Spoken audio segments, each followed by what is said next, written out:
The old man's finally gone. He lived so long for nothing. Now you can claim his life insurance, right? I can finally be compensated for the misfortune of getting married to you. Show me how much you're getting now. I have no interest in joining your impoverished dad's hick funeral. The words that came out of my husband's mouth were no condolence, but pure insults to my dad and me at the funeral. Not only that, here, my contribution to a gift of assistance. Pick them up. Ching ching. He threw coins from his pocket at me and let out the scornful laugh. There was no sign of the kind man who gave me the lucky silver dime and encouragement in the past. How did it all come to this? My vision was blurred by tears of rage and misery. Suddenly, a man appeared in front of me. He plays a crucial part in what was to come next. I was 35 years old, working at a confectionery plant. My ex-husband and I met at the previous work. I was a fresh graduate and had no clue what I was doing at work. Why am I making so many mistakes? Everyone else but me is getting it right. I thought we all had minor flaws at first, but I kept struggling to learn the new tasks. We all worked independently, and the company didn't create a friendly environment to support each other, so I was totally lost. When I made mistakes, my colleagues were burdened. I was the type to drag my mistake with me, so I was getting crushed by their weight. One day, it became too much to bear, and I hid crying in a corner of a small kitchen at work. A guy who happened to find me there was my ex-husband. What's wrong? You want to talk? Thank you. I made a mistake again. He was 2 years older than me and had been working there for a while. He listened to my gloom and doom and made me smile. What a nice guy, I thought to myself and calmed down a bit in his presence. My ex remembered something and pulled out his wallet. He picked a coin and said, "This is a lucky silver dime from 1944. I hope this brings you much good luck. Here." I swore to myself that I would always keep it with me no matter what. I was head over heels for him afterward and asked a colleague to help to get closer to him. We eventually started dating and fell in love with each other, so we got married. I was purely ecstatic about our happy life together, but there was one person who didn't agree with me. It was my dad, who has devoted his daily farm all his life. He was a man of few words and had never spoken to me much growing up, but he had a clear objection to my marriage. I believe it's a rush to get married to him now. I don't trust him. He looks like a nice guy, but I sense there is someone else hiding. You should wait a little longer and got to know him better. Wait, I choose him. How do you know he is or isn't good for me after meeting him once?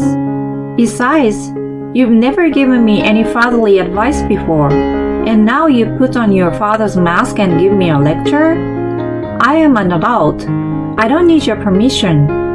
Hearing him against my decision for the first time, I became upset and blamed him more than I should have.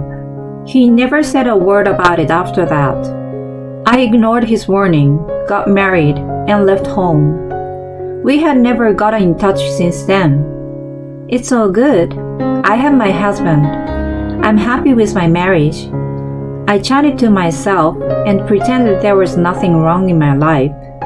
The truth was, my reality wasn't going the way I imagined. A little after we got married, my ex started acting arrogant toward me. Hey, where's my dinner? Didn't I tell you to clean the house? Aren't you embarrassed living in a mess like this? I want to wear this tomorrow, so iron it. And don't forget to polish my shoes. Even though he treated me badly, I tried my best to balance my work and home life. I managed to perfect housework, not to be criticized. My ex took it for granted and never showed his appreciation to me. Yay me! Good job! Huh? Of course, you should be able to do all this as a wife. Your screw must be loose. Asking for a compliment. If this was praiseworthy, you should get on your knees and thank me for my job. He got promoted to manager, which he used to disgrace me all the time. All your work proposals are lame and boring. They show you were born and raised in the dead of the countryside. Your existence stinks of mud. Not only he degraded me, but he also disrespected my family. I was getting fed up with him. In addition to this, he made fun of my hobby, which was drawing sketches of new dessert ideas. I was really into it and spent a lot of my time drawing. He shrugged them off and criticized them as terrible design and said I was wasting my time. In the end, he escalated to looking down on my family and the daily products that were sent to us. Eh, smell of a savage. Send me T-bone instead. It's a shame your family is too poor to send me anything of value. He spouted out his venom. What a moron. It was disgusting that he couldn't appreciate the kindness of others. I should have told him off, but I disliked confrontation and couldn't stand up for myself. I was also worried about being lost without him if he kicked me out. I wouldn't have had anywhere to go. The thought of it kept me from arguing with him. He knew he had control over me, so his behavior worsened. One day, I cooked a white stew using the milk from my family. As I kind of expected, ew, it smells rancid. Stinks of poverty. I can't eat poor people's food. He viciously criticized. To be honest, I was prepared for his slamming and was going to just shrug it off. But he went a step farther this time. Before it stinks up the whole house with the odor of poverty, I'm gonna trash it. I feel like I'm in jail being served such food. Seriously, you're the worst wife. He dumped the pot with the stew inside into a bin. I finally exploded and started yelling.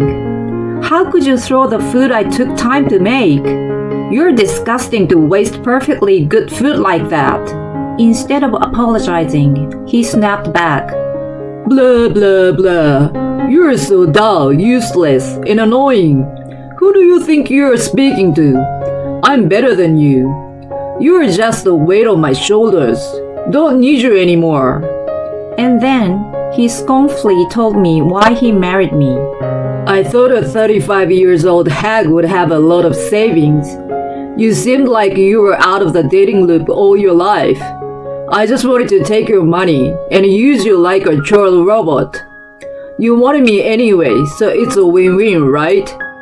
I was aghast by his unjust and malevolent revelation, and his nonchalant demeanor. Was the reason we delayed our marriage to make me save more money? It was all your scheme? My savings are almost gone because you've been splurging, you know. You were right, but you never mentioned your savings are almost gone. How's that my fault? It's your job to take care of the finance, so you take responsibility. A penniless wife is of no value to me, lower than your farm animals. He ranted in a vile manner, and then he suddenly pulled out my sketches from the shelf. He ripped the pages into pieces as he shouted, "Pathetic!" threw them all over the place, and walked out of the room. What have I ever done to you? I just tried to do my best to make our lives better. Of course, I couldn't sleep at all, but cried my eyes out that night. The next day, we're getting divorced. Get out. He didn't even look up from the paper he was reading. Okay. I was thinking the same in bed last night, so I simply agreed with him. I collected my things in silence and left the house. When I stepped outside, the face of my dad, who disagreed with this marriage, popped into my head. He somehow knew we weren't going to work out. Why was I so adamant about his words back then? I'm very sorry, Dad. Tears welled up in my eyes. I wondered what he would say if I told him I was getting a divorce. Would he have been mad at me for not listening to him? Would he have been disappointed? He might no longer have spoken to our daughter, who snapped at him in the first place. I couldn't find answers to the questions, and I started living alone without the courage to go and tell him. I managed to find an apartment with my meager savings, but my ex spread a bad rumor about me, and I became very uneasy working there. I was mentally exhausted. When I was absent-mindedly going through job ads on the internet, I came across a listing of a bakery manufacturer. Working as a pâtissier used to be my dream. I may have been too old to change a career, but never try, never know. I was given a fresh start working at a manufacturer, and learning new skills gave me back the confidence. Once I was back to myself, I decided to do one thing I had been putting off. I planned to visit my dad and tell him about my divorce and a new career. That night, I got a call from my mom, who was sobbing. "Your dad passed away in the hospital today. Please come home. The memorial service is the day after." It was so sudden that my mind went blank. I immediately packed up my things and drove as fast as I could to the ranch. And then I saw him lying peacefully in a casket. It was too late. I was too late. When I saw the shriveled corpse of my dad, I finally got a grasp of the reality, and the waves of regret washed over me. I didn't come clean about my divorce, and never got to apologize to him. "Why did you leave so soon, Dad?" "I was going to tell you everything. I'm sorry for troubling you and not coming sooner." I soaked up my pillow with my tears all night without sleep. 2 days later, his memorial service took place at the ranch. I was too devastated that I was like a zombie. Then suddenly, my ex appeared before me. He learned about my dad's passing through a mutual friend. I expected him to mourn my dad as long as he was at the service, but my expectation was quickly shut down. Hey, so when are you getting your inheritance? Since I took care of you, you need to pay me for that. I've waited so long for the country bumpkin to die. Anyway, a hillbilly memorial is so plain, isn't it? Don't tell me you don't have money. Just sell this useless ranch to get more. It's your chance to make me think that I was lucky to have married you. Even on such a solemn occasion, my ex showed his despicable self and tried to dishonor my dad and me. "Leave now. There's no place for a vile man here." I was outraged by his immoral behavior. He didn't care and continued with his rant. "Pay me then, I will leave. I don't even want to be in this hick town. You always make things complicated with me, so it takes longer than needed. That's why I divorced you." He sniggered, blaming me for our divorce. Even though we were at the far corner of the room, away from the others, people were starting to get curious about us. "Here, my contribution to a gift of assistance." He suddenly put a scornful smile, as if a great idea came into his head, and shoved his hand in his pocket. "So the wicked perish at the presence of me." He imitated a priest performing an exorcism and threw the coins at me. Ching ching. The sound of coins hitting the floor echoed through the room. He kept his dreadful smile on his face and picked up a dime from the floor. I exactly knew what he meant. Where did the kind guy I first met go? He gave me the lucky silver dime. How did it all come to this? My tears flowed uncontrollably from the despair. Then, a man walked up in front of me. "I apologize for my delay. My deep condolences to you. I'm very sorry about your dad." A man in a luxurious suit spoke to me. My ex looked surprised and pushed me aside. He quickly put on a broad smile and raised his hand to shake the man's hand. The man happened to be his important contact for the big project he had been working on. He was blabbing non-stop to the man, who glanced at me over my ex's shoulder. My ex saw it and then started shaming me. She's my useless ex-wife. She thinks crying would make everything better. She sits high up on the throne and have no intention of improving herself.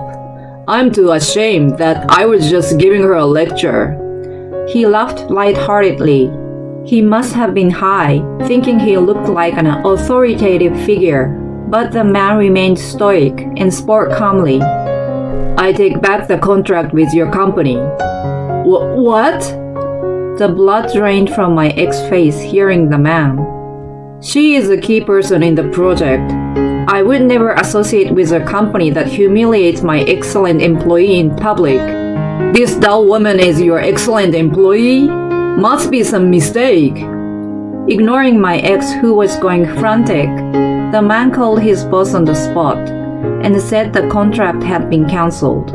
Then my ex's phone rang immediately after. His voice was trembling and kept apologizing into his phone. My dad's ranch was a small scale, but the quality of his product was known to be one of the best in the industry. The taste was even praised by famous pâtissiers. It was a pure coincidence that I started working at my current job. My big boss was a fan of my dad's milk and butter and trusted my sense of taste that had been nurtured by the top quality. My dad didn't tell my ex about his ranch in detail, and I too never boasted about my family business, so he never found out the truth. Looking back on it, I thought maybe my dad was testing his character. My ex finished his call and turned to me with a ghost-like face. He must have thought that his career was over without this project. He all of a sudden changed his demeanor and pleaded with me. Please, talk to him and make him change his mind. I didn't really mean to harm you. Please forgive me. An apology only for the sake of self-preservation. I had reached my boiling point and let out all my frustration to him. Huh? You self-centered bastard? What are you talking about? Do you think crying would make things better? Right back at you. One of the sketches you tore apart that day is the origin of this project. Now you want to sell my lame crepe made with my dad's milk that you said stunk of poverty? The project that my ex was working on for the company was the sales of crepes I created and supervised using a cream made from fresh milk from my dad's ranch. When he found out the detail, "No one told me. Why haven't you mentioned it to me?"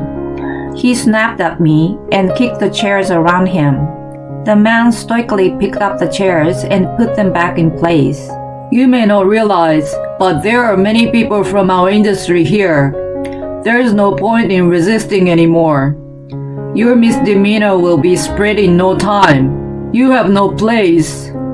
My ex fell to the floor in desperation and pleaded with me. Please help me. I'm gonna lose everything. I apologize for what I have done, so please. He clung to me miserably. Well, I owe you for something. I intentionally used a sweet tone of voice. He looked up at me smiling, thinking he was saved. Looking at my egocentric ex, I hammered the final nail in the coffin. This would be my last payment to you. I grabbed the lucky silver coin he gave me when we first met from my purse, lowered it to his eye level, and then dropped it on the floor. You make your own luck. Hope you understand that someday. He was stunned and frozen like a statue. Ironically, the table had turned and he started bawling. Be quiet! You still want to keep disrupting the memorial? Stop acting like a baby. Aren't you ashamed of yourself? You're the lamest person right now. Good riddance to bad luck. There was absolutely nothing he could do or say, so he ran out of the house with his tail between his legs. A week after my dad's funeral, my ex, who was responsible for the failure of the project, was severely reprimanded by his superiors. When he was kicked out of the team, it was discovered that the project budget had been embezzled by him. He was fired from the company and criminally charged. He became exhausted by the fact that all his bad deeds had come back to him. He finally learned his lesson and supposedly was living in a shabby apartment alone. My dad's ranch was decided to be run by his lawyer staff who had inherited his motto. They maintained the same quality of products and were gradually expanding the scale of their business. The man who canceled the project told me that he knew my dad for a long time. He met up with my dad after I was hired by his company. Your daughter is putting a lot of effort into her work amidst her divorce. I would like to support her as much as I can. He had blurted out about my divorce, but I was thankful that my dad at least knew. Oh, she's divorcing. I guess my instinct was right. It's heartbreaking to know that she was being abused by that fool, and even my family was disrespected. Knowing her well, I worry that she pushed herself too much. I'm ashamed of myself for not reaching out to her when she was suffering. I want to watch her rebuild her own happy life from now on. Even though he was told about the bad news of my divorce, he apparently looked relieved. It may be just my wish, but I believe she would be an outstanding patissier. I know I'm asking a lot from you, but please look after my daughter. My dad held the man's hand tightly in both of his for a while. I couldn't stop crying while I was listening to the story. Finally finding out what my dad thought of me made me feel so grateful. I had been hating myself for being miserable and crying in front of my ex-husband. I felt that I could really look forward and build my own life now. I'm sorry, Dad, for not being at your side in your last moments. There have been many struggles, but I'm better now. I'm living a full life, learning to be a patissier. I'm going to use a lot of your products that you conserved all those years. Please watch over me from heaven. Love you so much. With my heart full of gratefulness to my dad. I promise to keep working hard to be a good patissier as he believed.